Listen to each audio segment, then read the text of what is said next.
We've already covered arms, so now let's go over the basics of drawing legs. From the side, a leg looks like this. Let's break it down. It's easiest to think about the leg as a collection of curved lines and oval-like shapes. The back of the leg curves into the joint area before curving out to form the calf, and then sloping back in to form the back of the ankle.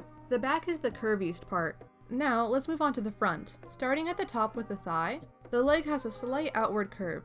This is something many people don't notice. The knee is also an outward, smaller curve, and then the shin doesn't really have any curve at all, but should be angled inward slightly. Now we have a complete side profile leg. Notice the overall basic curve here. If you're going to take away anything, take away this. Practice drawing rough figures with these curves for legs. That way you can start to get a better idea of this and not be overwhelmed by it. Now, broken down into shapes, our leg looks like this. Next, let's take a look at these shapes from the front. The sides of the thigh gradually curve into the knee, curve out at the calf, and then back in at the ankles. And I like to think of the knee as this rounded diamond shape. While knees are pretty complicated, they can be indicated by just a couple lines. When drawing a bent leg, a common mistake is drawing it a bit like this. Don't forget about the curves, and see how a good portion of each half of the leg is smooshed against the other, forming this line shared between the two halves. Overall, the most important thing is to remember that legs have curves. Many cartoon styles will simplify legs so that they are less curvy, but when doing a style like this, you really do have to know how to draw realistic legs first, so that you can simplify them without it looking unnatural and weird.